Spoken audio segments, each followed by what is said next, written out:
what are the first steps that are important to have in mind when starting sustainable public procurement? Firstly, we need to recognize the public procurement process has three distinct stages: procurement planning, procurement process, and contract management. Often, in these stages involve our different players. These might be the procurement planning team at stage 1, at stage 2, procurement process development and assessment committee, and at stage 3, contract managers. The three stages often will also have different applicable laws to them. In the procurement planning stage, internal guidance and strategies of the buying organization and public administrative law will be applicable. Regulatory provisions generally focus on the second stage, when public procurement law kicks in, as it regulates how the competitive process of awarding the public contract is carried out.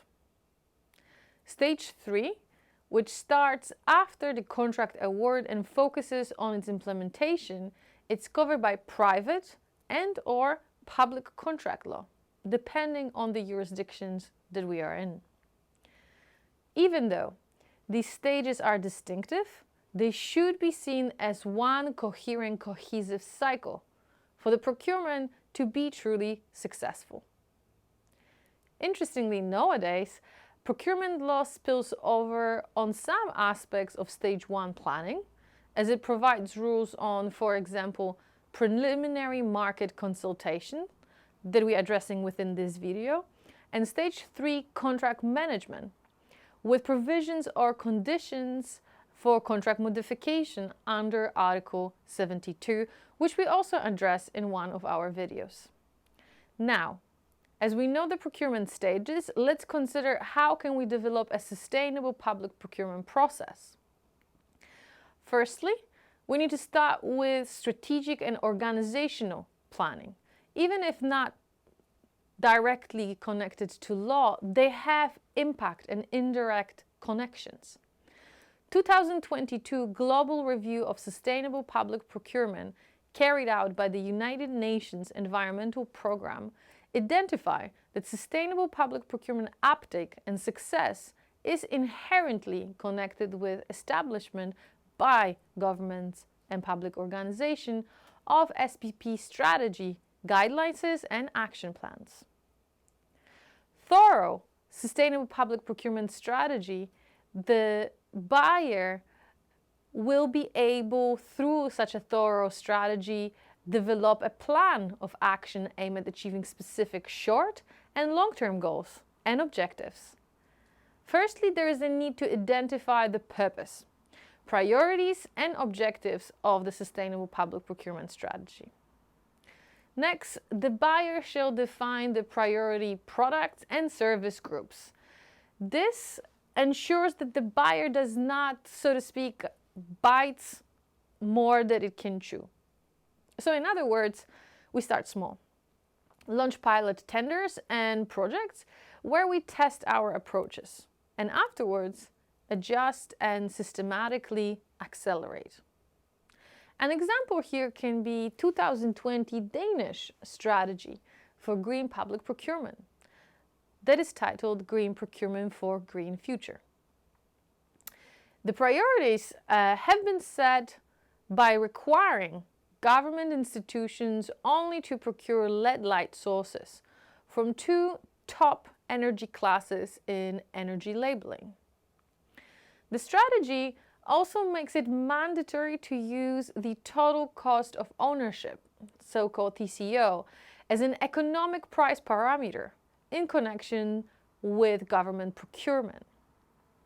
This requirement initially is to apply to 14 procurement areas where official tools are available already now to assess the total cost of ownership. When choosing the priority, it is good to consider market availability of chosen sustainable preferable alternatives, as that will ensure that market is actually able to answer your needs within the budget that you have at your disposal. Step 3 of SPP strategy development requires determining sustainable specification. Regarding environmental specification, particularly helpful to the buyer can be to draw inspiration from already established by the EU green public procurement criteria for 20 common priority sectors, such as cleaning products and services, copying and graphic paper, etc. Next, the public buyer should develop an evaluation methodology. So, on what basis and how will the introduced sustainable specification be evaluated? Lastly, it is crucial to ensure that the goals of procurement process are being implemented in the execution phase of the contract. Therefore, the last step of sustainable public procurement strategy development should address how the public buyer plans to control and monitor the public contract. When the SPP strategy is in place, the focus can shift into designing a specific procurement procedure. There are 6 steps of sustainable public process that we could distinguish. First, planning or demand management and market research. That is, of course, the preparatory stage that is extremely important and crucial.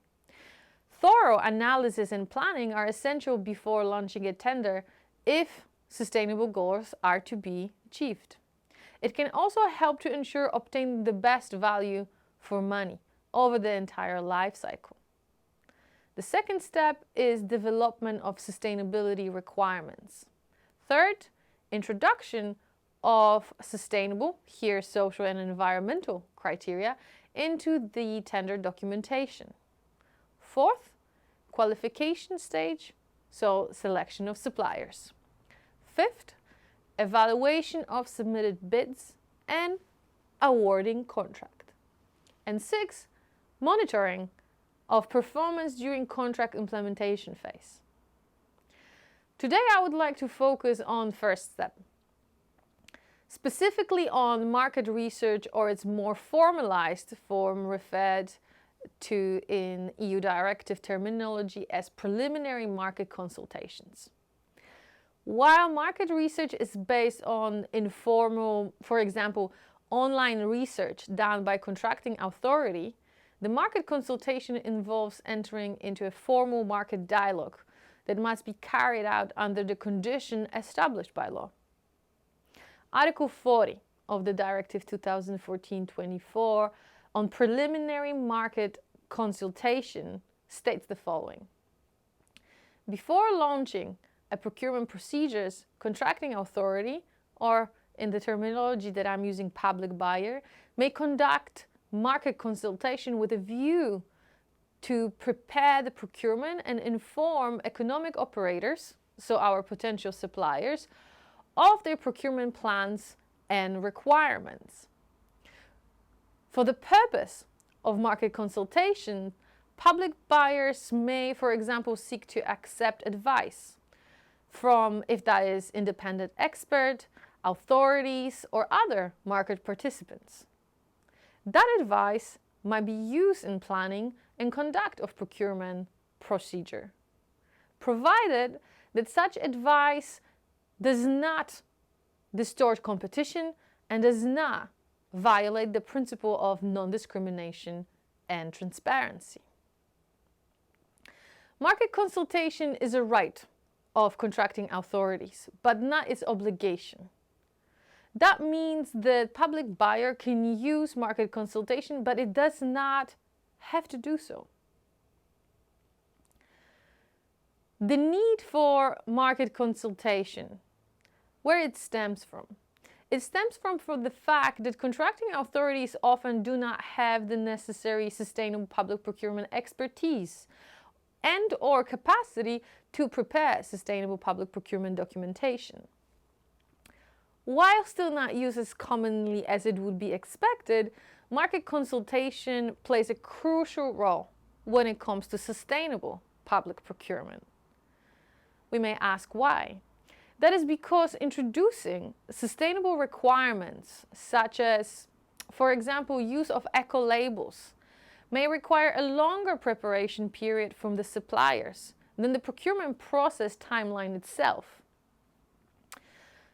That can be clearly seen if you consider that to obtain a particular label or certification, suppliers may need to adjust or even actually transfer its production or delivery method, etc. Afterwards, this needs to be evaluated before obtaining the label. Now, the benefits of market consultations are mainly twofold. A, gathering information from market suppliers, and B, informing potential suppliers of procurement plans and future expectation. Through the dialogue, public buyers can investigate what are the available solutions to their needs and validate whether the market can meet the public buyer needs within the available budget. With market consultation, connected is provision in Article 41 of the directive on prior involvement of candidates or tenderers. It stipulates that a party that has been involved in the market consultation can participate in a tender. However, the prior involvement of the consultant, now tenderer, should not confer an unfair advantage on them. The principle of equal treatment must be upheld and competition cannot be distorted. If these conditions are not met, the tender with prior involvement can be excluded from the procurement process. However, this must be assessed on a case-by-case basis. It follows clearly from the Belgian case titled Fabricon, between a company called Fabricon versus Belgium, that the exclusion cannot be automatically based solely on the prior involvement, as that would be disproportionate measure. In the Fabricon case, the court considered as in breach of EU law a Belgian rule whereby a person who has been instructed to carry out research, experiments, studies, or development in connection with public works, suppliers, or services contract is not permitted to apply to participate in or to submit a tender for those works, supplies, and services, and where that person is not given the opportunity to prove that in the circumstances of the case, the experience which has not acquired was not capable of distorting competition.